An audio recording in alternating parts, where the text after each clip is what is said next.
This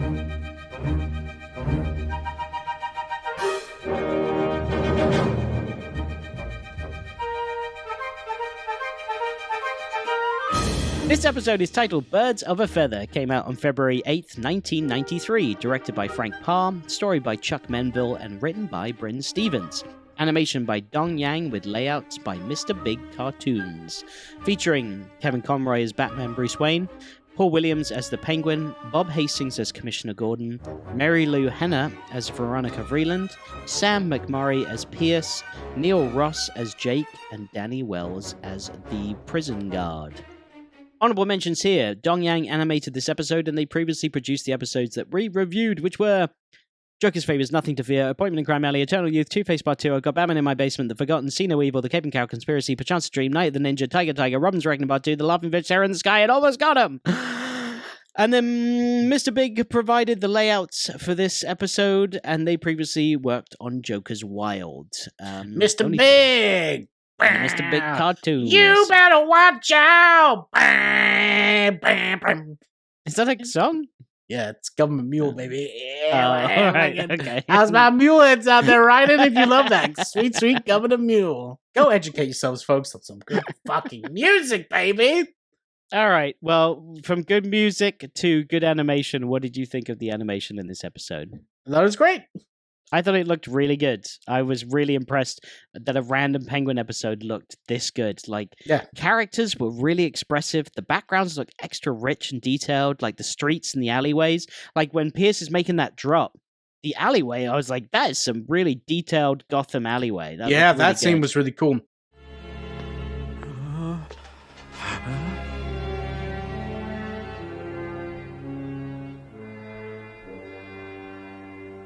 The whole, I'm not surprised Frank Poir directed this episode because this is pure Hitchcock, right? Like, this whole episode. I got vibes of Rope with the high society. I got vibes of The Man Who Knew Too Much, where getting involved in this big thing with the guy with the briefcase and everything like that. And there's so many other vibes of lots of other Hitchcock that I could just really feel. The money drop at the end felt very Hitchcock, that whole scene. And, like, him being ambushed through a sewer grate and stuff. Like, I thought that was all very Alfred Hitchcock, yeah. I dug that a lot. How far? You'll know when you get there.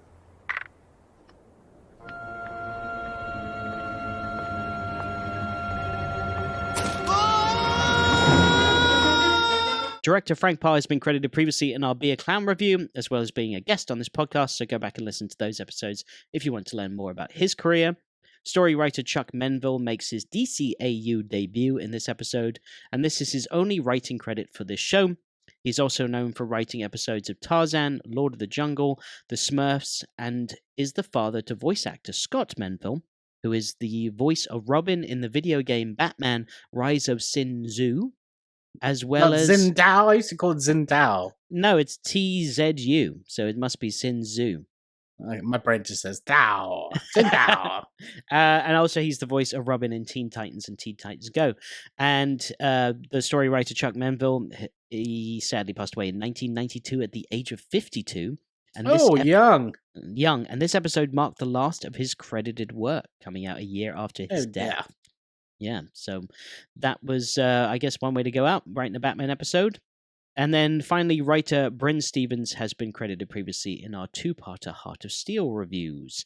Now we go on to some acting creds. All returning voice actors have been credited previously on this podcast in their first appearance on the show, such as Paul Williams in I've Got Batman in My Basement and Bob Hastings in On Leather Wings, as well as a quick highlight to mention Neil Ross, who played many side characters in BTAS, as well as being well known as the voice of Norman Osborn in The Green Goblin in Spider-Man the Animated Series, and was also a previous guest of ours on our other podcast, Spider-Man the Animated Series podcast, available wherever you get your podcasts. As far as new acting creds go for this show, Danny Wells, who plays the security guard at the jail at Stonegate, is also known for playing Dick Jennings in Magnolia, and Luigi in the Super Mario Super Show.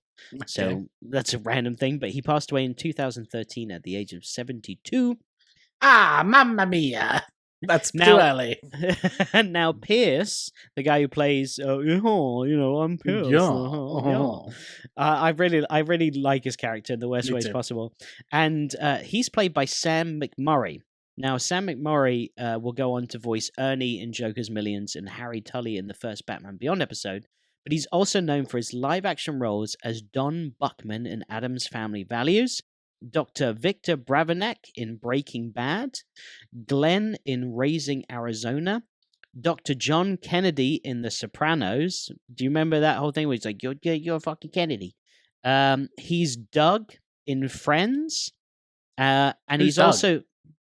I don't know. He was in like 3 or 4 episodes, so I chucked it in there because you're a Friends fan, so maybe I think you'd know.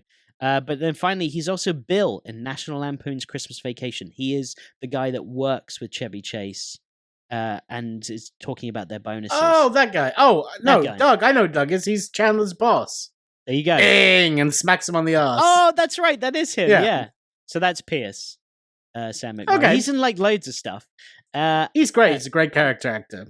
Yeah, I agree. And then finally, Mary Lou Henner, who plays Veronica Vreeland, is also well known for playing Trudy in LA Story, Carol Tourist in Haunted Mansion, and Vivian Ludley in Brooklyn Nine-Nine. There's a few episodes in Nine-Nine where they're like working with like the FBI, and it turns out the woman that's running the FBI is actually a criminal herself and is like dealing drugs. She's got like dark black hair. Yeah, I know exactly what you're talking about.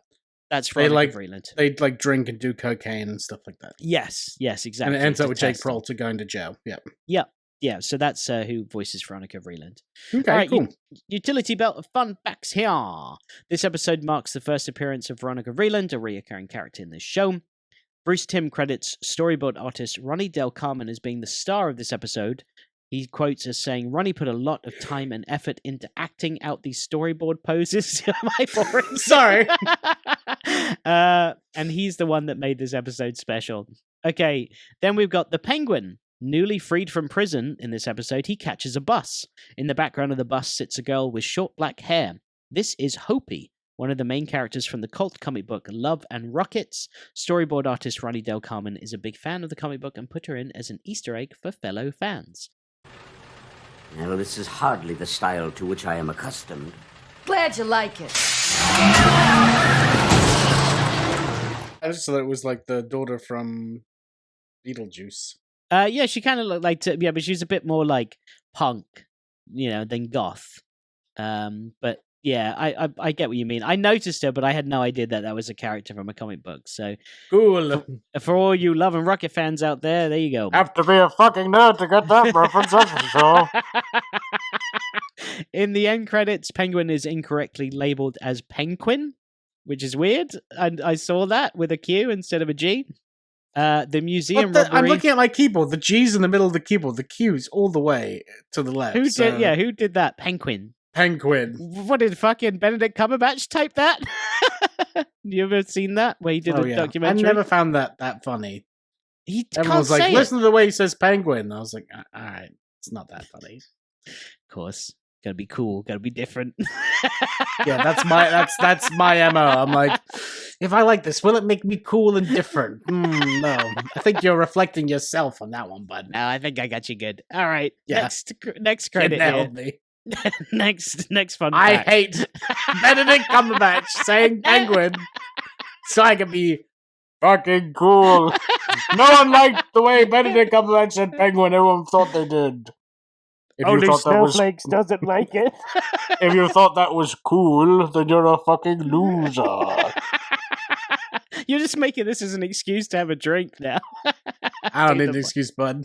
All right, next fun fact here. The museum robbery was adapted into the stage Foul Play in the game The Adventures of Batman and Robin on the SNES. What is the SNES? What's that stand for? Super Nintendo. And what's ES stand for? Super Nintendo Entertainment System. Oh, okay. I never knew that. Thank you, gaming nerd. Do you know how what would you call the previous Nintendo device? NES? Mm-hmm. But just Nintendo Entertainment System? Yeah. Oh, okay. There we go. The NES. I say SNES. I say SNES because that's the cool way. I like to be different. I don't want to go with the crowd. Everyone says SNES. It's fine. They say SNES? Oh, well, I say SNES then because I want to be different. That's annoying. Like you not liking Benedict Cumberbatch saying penguin. Most people say SNES. SNES is just like really dumb to say. Like you're just taking SNES. longer to say. Oh my god. Can you name 3 Super Nintendo games right now? Super Mario World, Yeah. Super Mario World 2, and Super Mario World 3 Yoshi's Revenge. No. Super Mario World, Mortal Kombat? There is a Super Mario World 2, but I would need the full title to accept it. I don't know. Yoshi something? Is Yoshi in it? Yeah, you're really close. Yoshi's World? Yoshi's... So close. Yoshi's Island? Yeah! Oh my god, bravo! Pulled that out of my ass. Oh, I'm nice. very impressed by that. Well, there you go. You got 3. Thank you, Penguin. All right. No one likes that. Speaking of penguins, Penguin's quote is, "'Tis better to have loved and lost than to never have loved at all," which comes from Alfred Lord Tennyson's In Memoriam. So he's quoting there. Quoting another Alfred. The opera and the Penguin and Vreeland the opera that the Penguin and Vreeland attend is Pagliacci, about a clownish figure who finds out he was being deceived. This mirrors this episode's basic plot. Yeah, dope stuff. Really dope I like stuff. that, yeah. The duck I'm being deceived! I chose the career path of a clown! I love how Penguin tries singing along and he's doing so bad. It reminded me of like me back in the day trying to play guitar to like some girl to impress her and butchering like a Dave Matthews band song. You know what I mean? Like just ripping into it in the worst ways possible.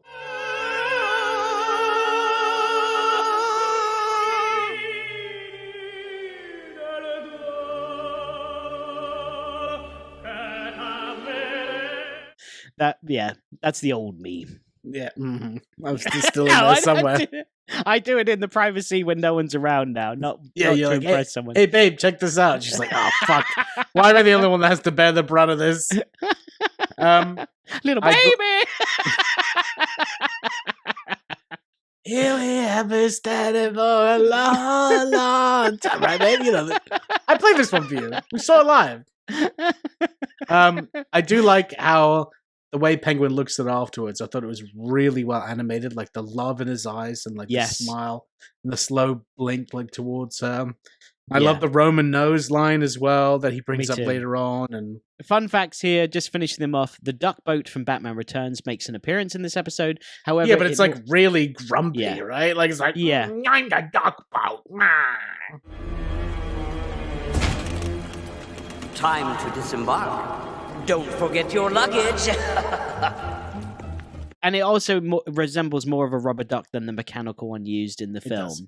I recently drew, it wasn't in the script, but I was recently drawing a story where I was in Gotham City when I was working at DC, and we were in a playground, and I was like, well, in playgrounds, they had those like things on the springs that you rock around back and forth on.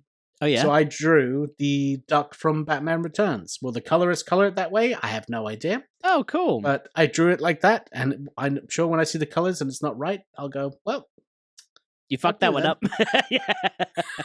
And the last fact here, the Penguin says to leave the ransom at the corner of Barr and Englehart, which is a reference to a comic book writers Mike W. Barr and Steve Englehart. Steve Englehart. It's the guy that gave Tom McFarlane his first job. Oh, really? Yep. Oh my god, more McFarlane in this episode. A guy died drinking a glass of milk, I believe. Oh, wow. And then he was like, I need someone, and got Tom McFarlane? Yeah. Oh my god. Tom McFarlane's just like, I poisoned the milk, bud. I laced that milk with tons of poison, bud. Okay, so this episode, what did you think of it? I know you shared some thoughts already, but what did you think of it? Loved it. It made me like the character Penguin more than I thought possible. I like this posh Penguin. I see myself in this, sadly, in this little fat, short, poshy Penguin. There are actually a lot of similarities now you pointed it out. For example, you just being trying to live a nicer, better life, being very black and very black and white about how really being very black and white about how you like gonna do stuff. Like he was like, I'm done, that's it, I'm not doing that anymore, like I'm going straight. And I don't know, just some of the way his mannerisms and things that he does has you told me I have Danny DeVito inside of me. You have this version of the Penguin inside of you. I do. Yeah, absolutely. Yeah. I think that I know we already cast this character, but I would love to see what's his name from What We Do in the Shadows, Matt. What's his name? Barry. Matt Berry. Could you imagine him in the role of the Penguin, like being a posh guy, like? Good evening, Batman. Yeah, like, that would be really great. Toby Jones is perfect for this Penguin, in my opinion. Also, imagine him as I am Dr. Octo Octavius. That would be really cool. That would be as well. pretty good. Yeah. I mean, I see it, but yeah, I also like Toby Jones a lot. So I do as well. For me, this is the best Penguin episode of the whole series, without a shadow of a doubt. Like, I agree. Sympathetic character in this episode, right? Like, he got forced into to basically causing crime because people were being. They didn't have to go that far. He didn't have to kidnap them and fly a dragon at the end, which I didn't really like. They held this episode back a little bit. It did, yeah. It took it down a few points for me as well because I was like, "What are you, fucking Targaryen over here?" That's for all the Game of Thrones fans out there. Hey, nerd. That was cool like 10 years ago. Well, now they're doing that shit anymore. But now they're doing House of the Dragon, so no one watches that shit, you fucking nerd. Yeah, I also really like the music in this episode. I think the music is so much fun. They've got the Penguin theme in it, but then they also have this like high society bounce that kind of blends into the Penguin theme. Sorry about the intrusion, sir, but at least you've been ransacked by a man of impeccable taste.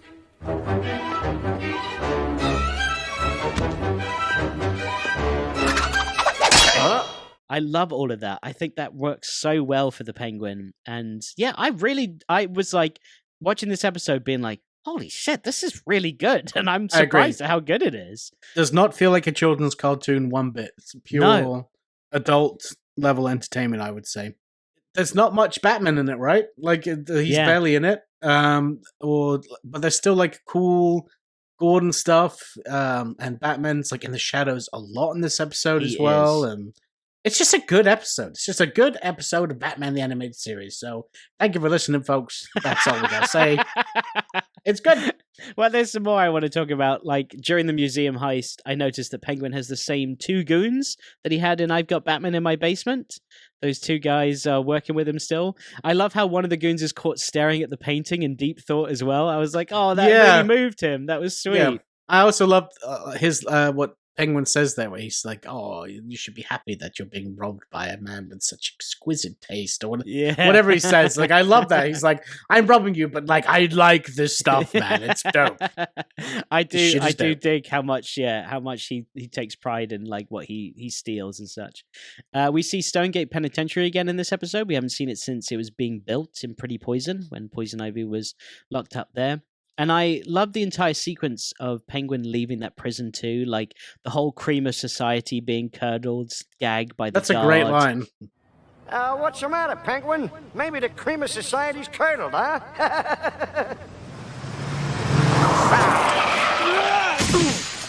You coming or not? We meet Veronica Vreeland and Pierce for the first time. What do you think of those two characters for this show? Super reminds me of people from the movie Rope, where it's like that young high society that's like all fwa and thinks that like they're the shit, and like, you know, they're just in a completely different planet. And I love Bruce being involved in that, and Bruce knows these people obviously because he's in that social circle, and yeah, great stuff. I love how also Bruce pretends to obviously be this rich, like snobby, like wealthy bachelor that's, you know, associated with all these people, so to throw them off the scent of Batman. But he throws up the strongest people's eyebrow at one point, and he hates Pierce. He can't hide it. You know what I mean? Like, he's like, fuck this nerd. Like, I hate this guy. He's always looking at him like, I don't like you, you know, and everything Pierce says, Bruce just like gives the people's eyebrow like, for the entertainment, Dodo. Can't you just see their faces when that stuffed capon waddles in? I'd think twice if I were you. Oh, lighten up, Wayne. After all, he is NOKD. He's like, I'm trying my hardest to stay incognito, but fuck you. Both your parents are still alive. You're living like the world's dream. You're a piece of shit. But I like how he stays a piece of shit, even when, like, at the end, when, like, he's being released by the police, he's like, watch it, like, on his ankles and stuff like that. Like, the two people that caused all the shit learned no lessons. Also, I don't understand why at the end the character was like, I was actually, like, falling for you. I was like, no, you weren't. No, I don't think she said falling. She was implying that to be friends, like, because Penguin got friends. We never got any of that as it went on. Yeah, we didn't. Yeah, it was. Well, the only thing that she said was after the alleyway, Pierce was like, "Oh, that's wonderful," whoa.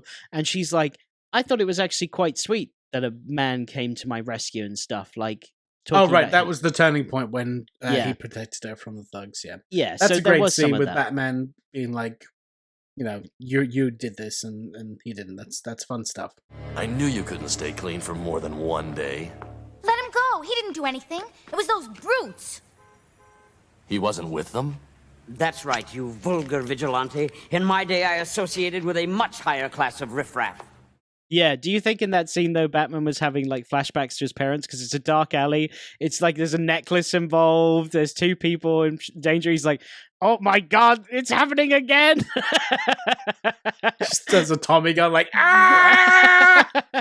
He kills everyone. He goes over Penguin's dead body and he's like, yes, father, I shall become a penguin. I shall become a Chill. Oh yeah, we said Dr. Chill, right?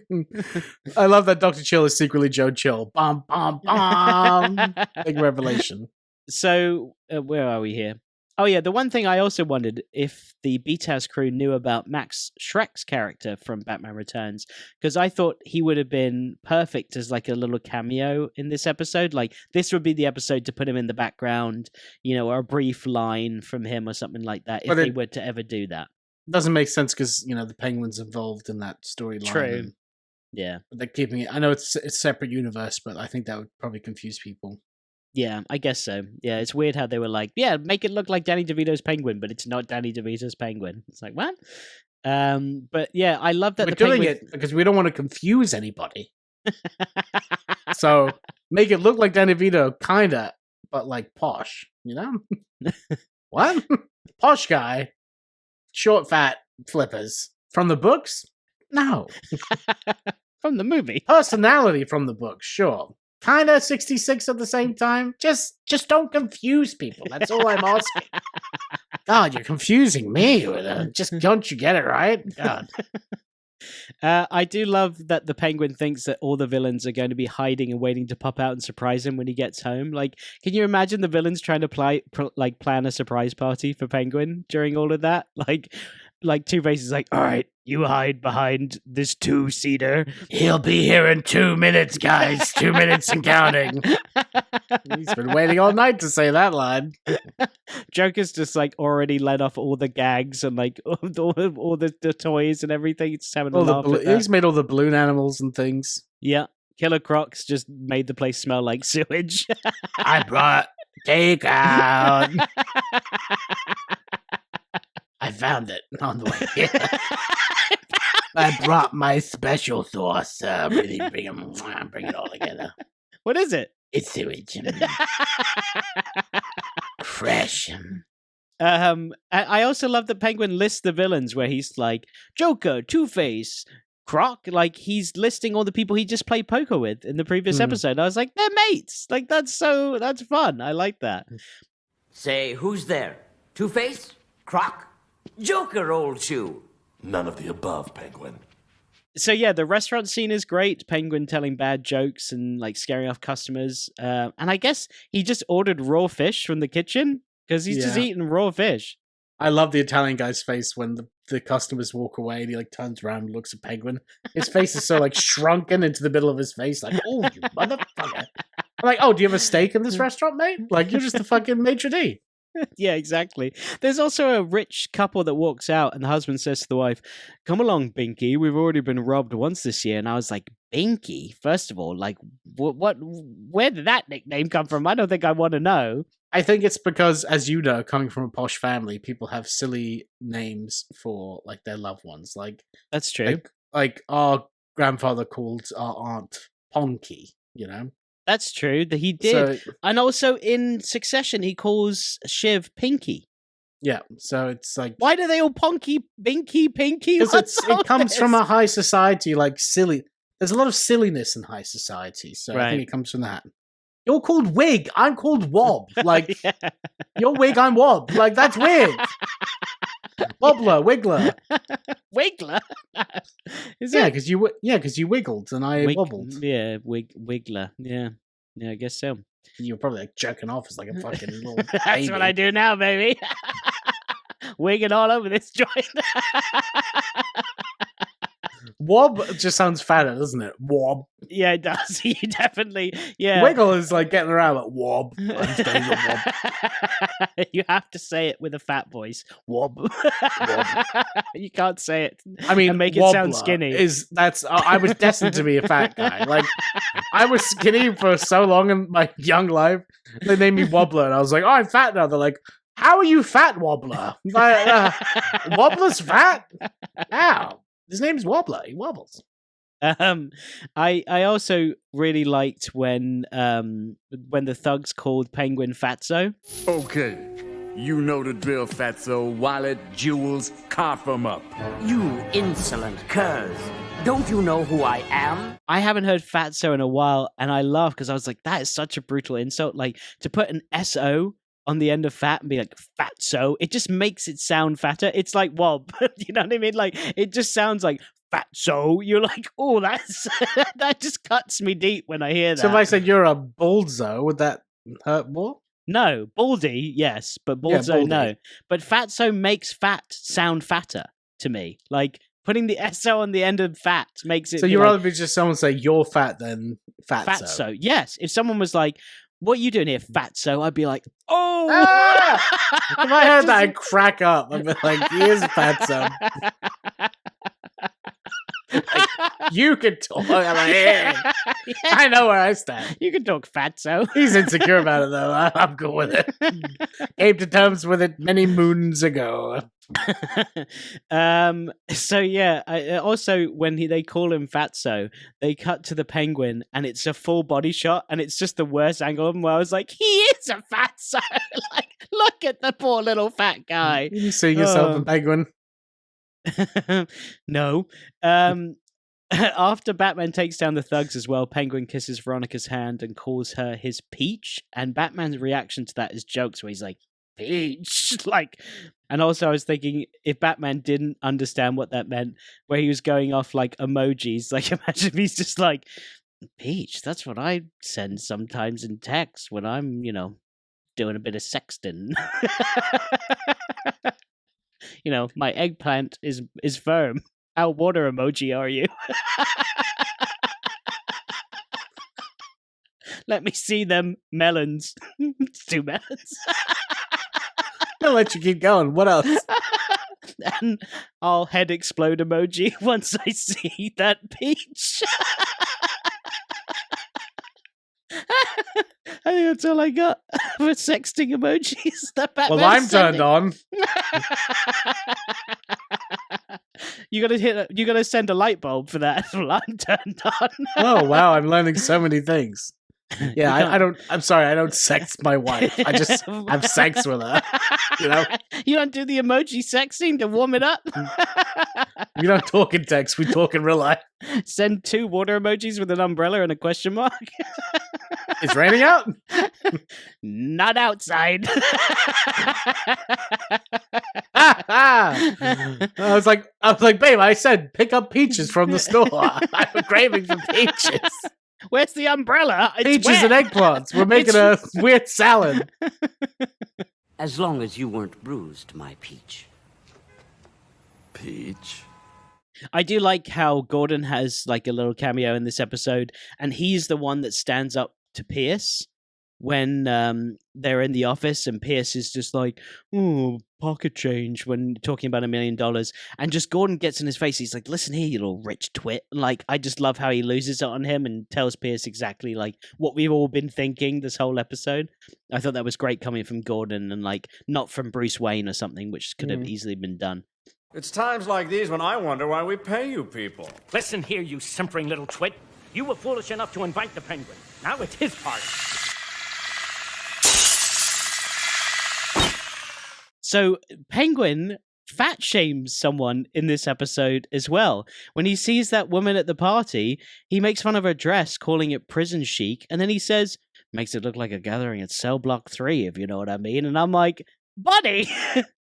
But that's not fat shaming. He's just saying it looks like a prison garment. No, a gathering in cell block 3 means a lot of prisoners all at once, which means a large gathering, which means a large mass, which means she looks fat in it. She looks like a bunch of people. He really is you then, as if he's a fat little fuck that's like, check how fat that person is.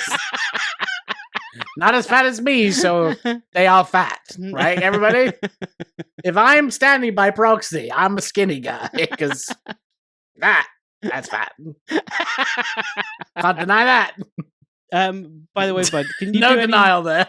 No, can you do anything about your lighting? Because you're going into the background, and it looks like I've got light on my face, and you are in a confessional.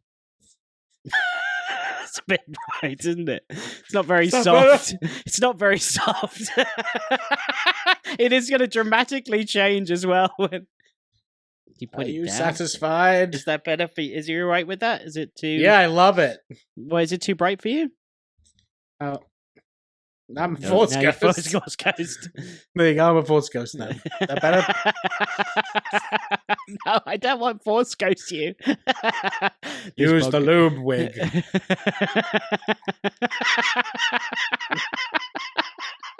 Why did that make me laugh so much? Okay, you've got better lighting now. Okay. We'll cut like this. So my love that Batman moment, freaky face.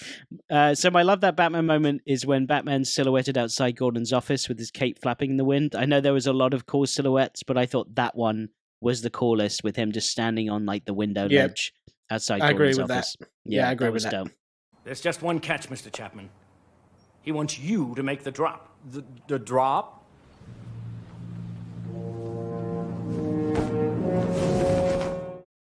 I love how the police are trying to be inconspicuous when watching Pierce make the drop, but they are all so obvious. Like, there's two guys with giant, like, walkie-talkies being like, yeah, Commissioner, we hear you loud and clear. I'm like, you guys are supposed to be, like, undercover, and there's all these police blimps flying around with police written all over them. I was like, I think Penguin knows that you guys are here. We're wearing suits, so it's fine. Gordon's like, no way Penguin's gonna spot us. We're so good at this. We are good at this. Police officers, we're great. Who needs Batman when you got this level of covert skill? Oh my Batman's god, like,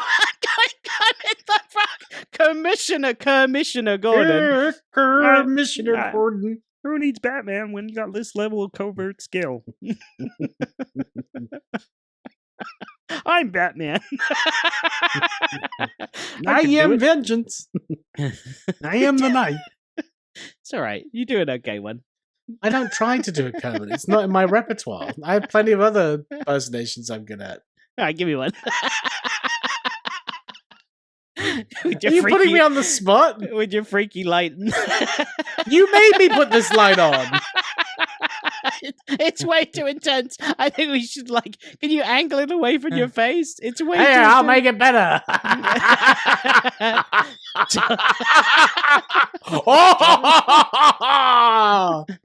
If we're doing thumbnails, that would be the thumbnail. He was the fattest man I've ever seen.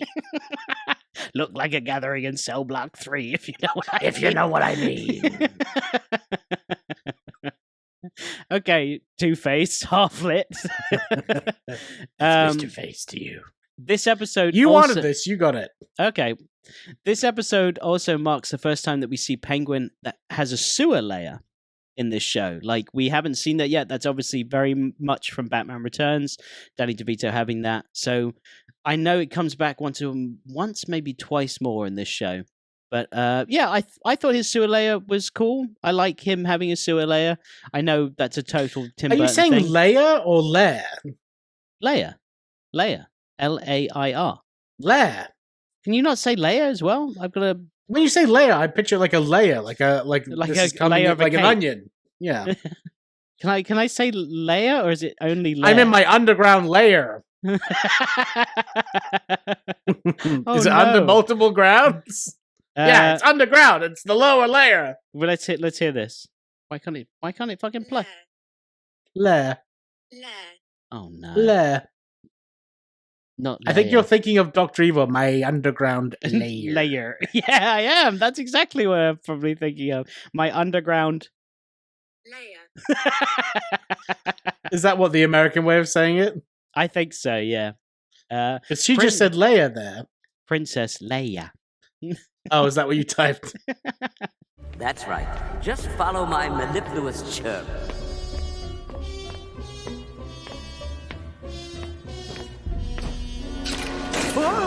What's happening? So what do you think of the final fight between Batman and Penguin in the theater? Worst part of the episode. It really was. Like, because we just slip back into classic, like, Batman in the third act is fighting the villain in a set. Yeah, and there's like some big set piece that's being involved. Which was the dragon involved in Pagliacci? Is Yes, that in that because show? Well, you know, it's the famous thing where the clown figures out that he's being double-crossed by a dragon.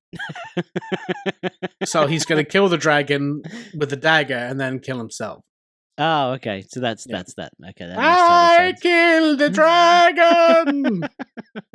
I do like Penguin riding it though with his Viking helmet on. I did think that was quite fun. Like he looked like he was enjoying, like, I don't know, the whole like being on the dragon doing his like theatrical thing. You know what I mean? Like a thespian is the word I was looking for. Is that how you use that word? I don't even know anymore. People have said that we used it wrong in the first place. I was like, maybe I don't know what the fuck I'm talking about. Bunch of Whoopsie. fucking nerds. Yeah. Bunch of lame shit anyway, am I right? So at the end, the police take Penguin away as he says that society is to blame, high society. I thought that was a nice little jab there. And that is the end of the episode. Does this make your top 3? No, but I enjoyed it very much so. Me too. It doesn't make my top 3. So right now, our top 3 are Almost Got 'Em, Joker's Favorite, and The Laughing Fish in no particular order. And yeah, I didn't think it was going to make my top 3, but I was like, it might make my like top 10. I was really surprised by this episode. What would you give it a ranking out of 10? 8.8 out of 10. I gave it an 8.75. So No, 8.78. 7.8? That's what I gave it. 7.6, 7.7. Something. Yeah, something in between. Yeah, 8.75. Let's just say Oh, that. my brain says I must know what it is. No, don't do that. Don't What did you do say? that. 8.7? 8.75 was my rating. 7.5. Okay. Whilst you're figuring this out, can I do fit check? Because you don't like this category. No, anyway. 25. No, that's fine. What's half of 25? 12. 12.5. All right. Well, it's an 8 point something or other, whatever it is. 8.65. Okay, 8.65. 62.5. 8.62.5. Great. Fit check. Penguin wears a tuxedo Oh, yeah. at the opera. Let's wrap up my segment to get to the most important segment, shall we? Penguin wears a tuxedo at the opera. Bruce wears a tuxedo. Pierce wears a tuxedo. Veronica wears multiple dresses too. That yellow dress, I really liked the way it looked. Sometimes a cartoon character looks hot, and I think Veronica Vreeland is one of those. And I also was impressed by all the different outfits in this episode, because that's a lot of extra work for the animators. Like, they usually have one character design with one outfit, and they're like, that's what we're going to use. But they must have had multiple character designs and different outfits for this. Like, Veronica has like 3 different dresses, loads of different outfits for like Bruce, Penguin stuff. So I thought that was pretty cool that they went the extra mile. So do you want to know what we're doing next? Yeah! I want to know! We are watching an episode that vividly lives in your nostalgic brain, which is the episode What is Reality? Do you know what that episode's about? I don't know. It's what's in my reality. I don't. Is that the Riddler one that I said that was familiar to me, even though I think the Minotaur one is the most familiar to me? Yeah, I guess you have confused. I didn't know. I thought that this one was the one you remember, which is the video game one, which is What is Reality. But the last one's the video game one. Yeah, but he's in the video game. What is Reality? They went into the video game in the last one. Okay, well, they went into like a theme park. In this one, they go into the actual computer. Is there a Minotaur in this one? No. Then it's the other one that I'm most It's the other familiar one. with. Oh, okay. I thought that it was this one. They go into a video game world that Riddler has created. So we got that to look forward to. I'm just going to tell you, bud, I think our quality streak of the last few episodes is going to end very quickly with Great. what is reality. Cool.